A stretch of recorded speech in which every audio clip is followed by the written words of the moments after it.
नमस्कार दोस्तों, स्वागत करता हूं एक बार फिर से बैंक निफ्टी के इस एनालिसिस के वीडियो में। जैसे कि आज हम एनालिसिस करने वाले हैं मंडे के लिए कि मंडे के दिन हम लोग किस तरह से ट्रेड करेंगे। चलिए सबसे पहले मैं आप लोगों को वीकली चार्ट पे लेके चलता हूं कि वीकली चार्ट पे हम लोग किस तरह से एनालिसिस करते हैं। फिर उसके बाद वीकली चार्ट से आप लोगों को डेली चार्ट और 15 मिनट के चार्ट पे आप लोगों को मैं बताऊंगा किस तरह से मंडे के दिन हमें ट्रेड करना है। तो चलिए वीकली चार्ट पे आप लोगों को दिखाता हूँ कि बैंक निफ्टी क्या फॉर्म कर रही है। जैसा कि यहाँ पे हमने वीकली चार्ट खोल के रख दिया और आप लोग देख रहे हैं कि ये है वीकली चार्ट। अगर इस चार्ट पे आप लोग देखें ना तो आप लोग ये जो हमारा मूविंग एवरेज ये हमारा 50 मूविंग एवरेज है, जो कि हम ये 20 और 50 मूविंग एवरेज को यूज करते हैं। आप लोग भी यूज कर सकते हैं 20 और ये 50 और 200 मूविंग एवरेज है। आप लोग भी 200 और 50 मूविंग एवरेज को यूज कर सकते हैं।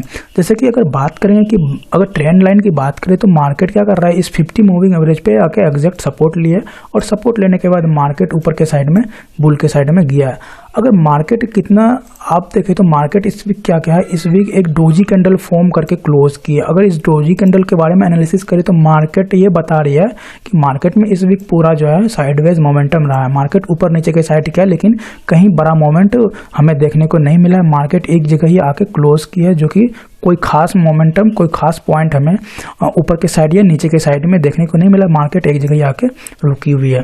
जैसे कि ये अगर सपोर्ट, ये जो अभी हमारा सपोर्ट है, ये सपोर्ट की बात करती है, अब हमारा रेजिस्टेंस का काम कर रही है। वीकली चार्ट पे देखें तो मार्केट इस जगह को भी अच्छा खासा सपोर्ट लिया था और इसको ब्रेक करने के बाद यहाँ से अब मार्केट क्या क्या ये रेजिस्टेंस बना दिया है और ये रेजिस्टेंस को अच्छा रिस्पेक्ट दे रही है। जिस तरह से इसे सपोर्ट का रिस्पेक्ट दे रहा था उसी तरह से रेजिस्टेंस का भी रिस्पेक्ट दे रही है। अगर मार्केट इस रेजिस्टेंस को ब्रेक करती है ना, ऊपर के साइड में मार्केट अगर इस रेजिस्टेंस को ब्रेक करती है और इस लास्ट वीक का जो ये वीक जो हमारा क्लोज हुआ, इस वीक का हाई को अगर ब्रेक करती है ना ऊपर के साइड में, तो मार्केट में एक अच्छा मोमेंटम देखने को मिल सकता है। जो हमारा ऊपर के साइड में एक अच्छा मोमेंटम बन रहा है और अगर मार्केट इस लेवल को ब्रेक करती है तो सीधा हम लोग 42,000 के आसपास जाएंगे। जो हमारा टारगेट रहेगा 42,000 के आसपास रहेगा, जो राउंड फिगर नंबर होता है। टारगेट के बारे में मैं आप लोगों को 15 मिनट के चार्ट पे भी बताऊंगा किस तरह से हमारा कितना टारगेट रहेगा। अभी हम लोग एनालिसिस कर रहे हैं सिर्फ वीकली चार्ट पे। तो अगर इस लेवल को ब्रेक करती है ना तो हमें एक 42,000 के मोमेंटम तक ऊपर के साइड में दिख सकता है। लेकिन ये जो हमारा ट्रेंड लाइन है ना, ये ट्रेंड लाइन पे आके मार्केट रेजिस्टेंस यहाँ पे बना सकती है। अगर इस रेजिस्टेंस पे होल्ड करती है कुछ दिन, तभी मार्केट एक अप ट्रेंड के ऊपर जा सकता है। चलिए अब आप लोग को मैं डेली टाइम फ्रेम पे बताता हूँ कि डेली टाइम फ्रेम पे मार्केट क्या बिहेवियर दिखा रही है अपना। तो डेली टाइम फ्रेम पे आप लोगों को मैं लेके चलता हूँ। जैसा कि यहाँ पे हमने डेली टाइम फ्रेम पे अपना चार्ट ओपन कर लिया और आप लोग अगर एक चीज़ देखें ना, आप लोग अगर जैसे कि मैं ये पे 200 मूविंग एवरेज है, ये हमारा 50 मूविंग एवरेज है। अगर आप लोग मूविंग एवरेज को यूज करते तो आप लोगों को पता हो कि मूविंग एवरेज के अंदर जब चार्ट फॉर्म करती है ना, जब किसी दो मूविंग एवरेज के बीच में चार्ट फॉर्म करती है और इस बीच को ब्रेक करती है कि ऊपर या नीचे के साइड में, तो एक ट्रेंड रिवर्सल पैटर्न होता है जो कि ऊपर या नीचे के साइड में ट्रेंड बनती है और मार्केट अच्छा खासा नीचे या ऊपर के साइड में मूव देता है। अगर आप लोग मूविंग एवरेज यूज करते होंगे तो आप लोगों को पता होगा कि मूविंग एवरेज किस तरह से काम करती है। जैसे कि यहाँ पे क्या कर रहा है, ये जो हमारा 200 का मूविंग एवरेज है ना, ये एग्जैक्ट हमारा बहुत ही मेजर मूविंग एवरेज होता है। ये हमारे लिए बहुत अच्छा काम करता है इंट्राडे ट्रेडर में। जैसा कि यहाँ पे डेली टाइम फ्रेम पे 200 मूविंग एवरेज को सपोर्ट लेकर मार्केट फिर से ऊपर के साइड में गया और यहाँ पे मार्केट बहुत दिनों से होल्ड कर रही है। मार्केट क्या कर रही है, 5 से 6 दिन से मार्केट इस जगह पे होल्ड कर रही है, जो कि हमारा पिछले रेजिस्टेंस था, मतलब पिछला जो सपोर्ट था हमारा उसको रेजिस्टेंस बना के मार्केट इसी जगह पे 200 मूविंग एवरेज को सपोर्ट लेकर ऊपर के साइड में होल्ड कर रही है। और यहाँ पे अगर आप 50 मूविंग एवरेज देखें तो 50 मूविंग एवरेज एग्जैक्ट उसी सपोर्ट और रेजिस्टेंस के ऊपर आके रुकी हुई है, जो कि हमारा पहले का सपोर्ट था, अब रेजिस्टेंस का काम कर रही है। तो यहाँ पे आप लोग ये समझ सकते हैं कि ये जो मूविंग एवरेज है ये हमारा 50 और ये 200 का मूविंग एवरेज के अंदर जब मार्केट इस तरह से कंसोलिडेट करता है ना, तो ऊपर या नीचे के साइड में जब ब्रेक करती है ना, तो हमें एक बड़ा मूव देखने को मिल सकता है। ये हमें ट्रेंड डिफाइन करता है कि मूविंग एवरेज का काम है कि हमें ट्रेंड बताता है कि मार्केट अब अप ट्रेंड रहेगा या डाउन ट्रेंड रहेगा। तो मूविंग एवरेज का बेसिकली यही यूज होता है। अब बात करते हैं यहाँ पर कि मार्केट क्या कर रहा है। मार्केट इस जगह को सपोर्ट कर रही है। सपोर्ट से यहाँ पे रेजिस्टेंस बनाया, रेजिस्टेंस को बहुत दिनों से होल्ड कर लिया। अगर आप लोग एक चीज़ को जानते हैं कि अगर ये दीवार है, अगर इस दीवार पे बार बार इस पर टक्कर लगाएगा, बार बार इसको ठोकर लगाएगा, तो एक ना एक दिन ये तो ब्रेक होगा ही। जब बार बार यहाँ पे सपोर्ट रेजिस्टेंस मिल रहा है ना, तो जब ये ब्रेक होती है तो बहुत फास्ट मूव हमें देखने को मिलता है। तो अभी जो ट्रेंड, अभी जो मार्केट कर रहा है ना, मार्केट एग्जैक्ट वही सेम चीज़ कर रहा है। मार्केट इस जगह को बार बार टच कर रही है और टच करके नीचे के साइड में आ रही है। अगर मार्केट इसके ऊपर या नीचे ब्रेक करती है ना, तो मार्केट में एक अच्छा मूव देखने को हमें मिल सकता है।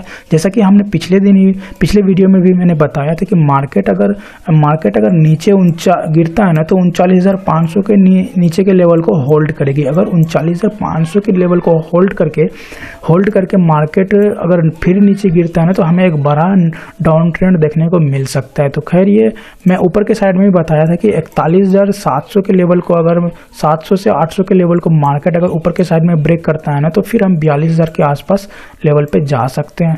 तो चलिए, मैं आप लोगों को यहाँ पे मैं डेली टाइम फ्रेम पे आप लोगों को ये बता दिया कि ये मार्केट जो यहाँ पे हमें बहुत दिनों से होल्ड कर रही है।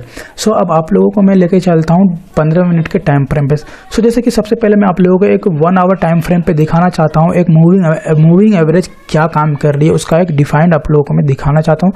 यह है वन आवर का टाइम फ्रेम चार्ट 1 आवर में। जैसा कि मैंने आप लोगों को पहले भी बताया कि मार्केट जब किसी दो मूविंग एवरेज के बीच में कंसोलिडेट करती है ना, दो मूविंग एवरेज के बीच में अगर कंसोलिडेट करती है, तो मार्केट एक ऊपर या नीचे के साइड में बड़ा मूव हमें देता है। अक्सर ये ऐसा करता है। तो यहाँ पे क्या कर रहा है, 50 और 200, ये जो 200 है ना, ये 200 और ये 50 मूविंग एवरेज को एग्जैक्ट इसी लेवल पे मार्केट होल्ड कर रही है। और ये जब इस मूविंग एवरेज के ऊपर निकलेगा ना, या इस मूविंग एवरेज के नीचे निकलेगा, तो हमें एक फास्ट मूव देखने को मिल सकता है। फास्ट मूव हमें देखने को मिलता है और बड़ा मूव हमें देखने को मिल सकता है। सो जैसे कि चलिए, अब आप लोगों को मैं 15 मिनट के चार्ट पे लेके चलता हूँ। वहाँ पे आप लोगों को टारगेट बताता हूँ कि हमारा मंडे के दिन हमारा क्या टारगेट रहेगा, किस लेवल पर हमारा काम होगा। सो जैसा कि यहाँ पे मैं मूविंग एवरेज को बंद कर देता हूँ। अब आप लोगों को मैं यहाँ पे टारगेट बताता हूँ। सो जैसे कि ये जो हमारा लेवल है, ये हमारा एक मेजर लेवल है रेजिस्टेंस का, और ये एक सपोर्ट का लेवल है। मार्केट क्या कर रहा है, इस जगह को बार बार होल्ड कर रही है। आज 5 से 6 दिनों से मार्केट इसी जोन के अंदर फंसा हुआ है। मार्केट में कोई मोमेंटम देखने को नहीं मिल रहा है। तो मार्केट अगर ऊपर या नीचे की साइड में जाता है, तो एक बड़ा मूव हमें देखने को मिल सकता है। सो जैसे कि अब अगर मार्केट ऊपर के साइड में निकलता है ना, मार्केट अगर ऊपर के साइड में निकलता है, अगर ऊपर के साइड में 41,688 के लेवल को ब्रेक करती है, मैं फिर से लिख देता हूँ, 41,688 के लेवल को अगर मार्केट ब्रेक करती है, ऊपर के साइड में ब्रेक करती है, तो हमारा जो फर्स्ट टारगेट रहेगा वो रहेगा 41,800 का। हमारा ये फर्स्ट टारगेट रहेगा। और सेकेंड टारगेट हमारा 42,000 का ऊपर के साइड में रहेगा, जो हमारा एक राउंड फिगर नंबर भी, ये 42,000 क्या है, हमारा एक राउंड फिगर नंबर है।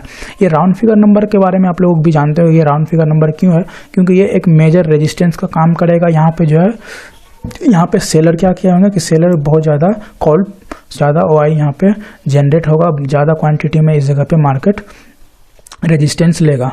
सो जैसे कि ऊपर के साइड में हमारा ये टारगेट रहा, और नीचे के साइड में हमारा जो टारगेट रहेगा ना, नीचे के साइड में जो हमारा एक टारगेट रहेगा, जैसे कि हमने पिछले वीडियो में आप लोगों को बताया था कि मेजर जो हमारा 39,500 का, ये एक सपोर्ट नीचे के साइड में रहेगा।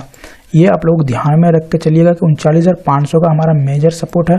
इस सपोर्ट को अगर देखो 39,500 यहाँ से मार्केट अगर गिरती है ना, मार्केट अगर गिरती है और 39,500 के लेवल पे आके मार्केट सपोर्ट लेती है, और 39,500 के आके मार्केट इसको थोड़ा देर होल्ड करती है और ब्रेक नहीं कर पाता है, और यहाँ पे डेली टाइम फ्रेम पे अगर कोई डोजी कैंडल यहाँ पे अगर कोई हैमर कैंडल बनाता है, हैमर कैंडल बनाने के बाद जब मार्केट ऊपर के साइड में जाएगा ना, तो एक बड़ा मूव देखने को हमें मिल सकता है।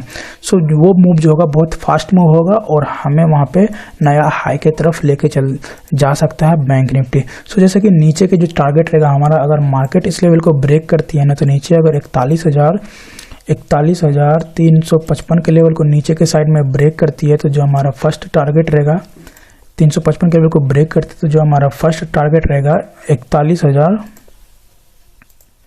जो हमारा टारगेट रहेगा 41,200 के लेवल का हमारा फर्स्ट टारगेट रहेगा, और सेकेंड टारगेट हमारा रहेगा 41,110 का, और थर्ड टारगेट हमारा जो रहेगा वो रहेगा 41,000 का मेजर राउंड फिगर सपोर्ट रहेगा, ये हमारा 41,000 का मेजर राउंड फिगर सपोर्ट रहेगा। सो ये हमारा 3 टारगेट नीचे के साइड में रहेगा। ऊपर के साइड में जैसे कि हमने बताई दे 42,000 एक टारगेट रहेगा और 41,800 का एक सेकेंड टारगेट रहेगा हमारा, जो हमारा एग्जैक्ट रेजिस्टेंस का काम करेगा। सो जैसे कि मार्केट में अगर आप लोग देखें तो मार्केट में एक अच्छा मूव देखने को मिल सकता है ऊपर या नीचे के साइड में। अगर एफआईज की बात करें तो दोस्तों एफआईज के डाटा के हिसाब से मार्केट अभी भी बियरिश दिख रहा है। मंडे के सेशन में मार्केट नेगेटिव खुल सकता है क्योंकि वो एफआईज के डाटा के बारे में बता रहा है। तो अगर आप लोग भी चाहते हैं कि एफआईज के डाटा से एनालिसिस करके मार्केट का बिहेवियर जानना चाहते हैं तो आप लोग वीडियो में कमेंट करें। मैं एफआईज के डाटा देखने के लिए आप लोगों को डिटेल में बताऊँगा किस तरह से हम एनालिसिस कर सकते हैं एफआईज के डाटा को। सो मिलते फिर से नेक्स्ट वीडियो में, तब तक के लिए जय हिंद।